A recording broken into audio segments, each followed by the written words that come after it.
স্বল্প খরচার ভেতরে আপনারা যদি 2 রাত্রি 3 দিন ট্রিপ করতে চাইছেন, যেখানে থাকা তার সাথে ঘোরা এবং জমিয়ে 4-5 বেলা করে খাওয়া, তাহলে আপনারা সুন্দরবন আসতে পারেন। দেখুন, সুন্দরবন নর্মালি আমরা ইলিশ উৎসবে আসি আর হচ্ছে উইন্টারে আসি। বাট আমাকে পার্সোনালি যদি বলেন, আমি আপনাদেরকে বলবো যে আপনারা উইন্টারে আসবেন। উইন্টারে একটা বড় প্রাপ্তি হচ্ছে সাইবেরিয়ান বার্ডসগুলো, এটা হচ্ছে উইন্টারের সময় আপনারা দেখতে পাবেন। দ্বিতীয় হচ্ছে উইন্টারে এখানে আসলে আপনারা হচ্ছে খেজুরের রস, গুড়, এই সমস্ত জিনিসগুলো পাবেন। এছাড়া আমরা বেসিক্যালি যে কারণে আসছি, ট্যুর, ঘোরা, থাকা এবং সাইট সিন, সেটা তো আছে। প্রথম দিন আপনাকে আপনার ট্যুর অপারেটর রিসিভ করবে ক্যানিং থেকে। আপনি ক্যানিং স্টেশনে চলে এলেন, বাস আপনার কাজ শেষ। এবার আপনার ট্যুর অপারেটর আপনাকে রিসিভ করলো, রিসিভ করে প্রথমে আপনাকে নিয়ে আসবে ওখান থেকে সোনাখালি। সোনাখালি থেকে আপনার ট্রিপ শুরু হবে, পুরোটাই হচ্ছে জলে, মানে আপনি এবার বোটে থাকবেন। বোটে করে আপনাকে টোটালটাই সুন্দরবনটা ঘুরে দেখা হবে। প্রথম দিন খাবারে থাকছে হচ্ছে আপনার ব্রেকফাস্ট থাকছে, টি থাকছে, তারপর তো লাঞ্চে থাকছে হচ্ছে ভাত, ডাল, সবজি, তার সাথে হচ্ছে চিংড়ি মাছের মালাইকারি, তার সঙ্গে থাকছে হচ্ছে আপনার কাতলা মাছ। এটা গেল লাঞ্চ। এবং সাইট সিনে থাকছে হচ্ছে আপনার গোসবা হচ্ছে প্রথম দিন। এখানে প্রধান আকর্ষণ হচ্ছে হ্যামিল্টন সাহেবের বাংলো এবং বেকন বাংলো। 1932 সালে রবীন্দ্রনাথ ঠাকুর এখানে এসেছিলেন 29শে ডিসেম্বর, এবং 30 এবং 31শে ডিসেম্বর রবীন্দ্রনাথ ঠাকুর এই বাংলোটিতে ছিল। তো সেটা আপনারা এসে এখানে দেখতে পারবেন। তারপর আপনারা পাখিরালয়তে হোটেলে থাকবেন। গোসবা দ্বীপের মধ্যে একটি জায়গা হলো পাখিরালয়।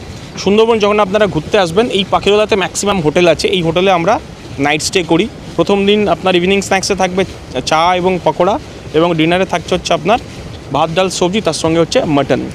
দ্বিতীয় দিনটা থাকবে কমপ্লিটলি সাইট সিন। এবারে আমরা যে সাইট সিন করেছিলাম একটু ডিফারেন্ট আমরা করেছি। এবারে আমাদের দ্বিতীয় দিনের সাইট সিনে প্রথমে আমরা বোটে উঠে ব্রেকফাস্ট করে চলে গিয়েছিলাম বুড়ির ডাবরিতে। এটা বেশ একটা ভালো জায়গা সাইট সিন করার জন্যে, ওয়াচ টাওয়ার থেকে বাইরেটাকে দেখার জন্যে এবং সারাউন্ডিং পরিবেশটা এনজয় করার জন্য। সবচেয়ে বড় কথা, যাওয়ার পথ এবং আসার পথ বেশ ভালো ছিল। এটাতে থাকতে প্রথম দিনের সাইট সিন। তারপর আমরা ওখান থেকে চলে আসবো সজনেখালি ওয়াইল্ড লাইফ স্যাংচুরি, এটা দেখলাম। তারপর আবার আমরা পাখিরালয়ের হোটেলে ফিরে আসবো। ইভিনিং স্ন্যাক্স থাকছে, ডিনার থাকছে। সেকেন্ড ডে ডিনারে থাকছে হচ্ছে আপনার ফ্রাইড রাইস, চিলি চিকেন, এবং ইভিনিং স্ন্যাক্সে থাকছে হচ্ছে আপনার চাউমিন। ডে 2 আপনার এন্ড হলো। ডে 3তে থাকছে হচ্ছে আপনার ম্যাক্সিমাম হচ্ছে সাইট সিন।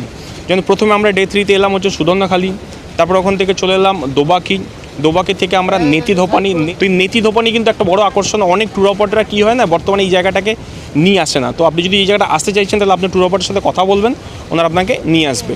ওখান থেকে আমরা চলে আসি হচ্ছে ঝড়খালিতে। ঝড়খালি হচ্ছে একটা বাঘেদের রেস্কিউ সেন্টার আছে। ইনকেস তারা যদি ইনজিওর্ড হচ্ছে, তাদেরকে ট্রিটমেন্ট করে আবার পুনরায় জঙ্গলে ছাড়া হয়। তো এটা হচ্ছে এই ঝড়খালিতে আসলে আপনারা এই বাঘ দেখতে পাবেন। এখানে 2টো বাঘ রয়েছে বর্তমানে, কুমির রয়েছে, আর ওভারঅল পরিবেশ কিন্তু বেশ ভালো। ডে 3তে আপনার ব্রেকফাস্ট থাকছে, চাও থাকছে, তার সঙ্গে আপনার দুপুরের লাঞ্চে এখানটা থাকছে হচ্ছে আপনার প্রধান আকর্ষণ ভাত, ডাল, সবজির সাথে কাঁকড়া এবং পাবদা মাছ।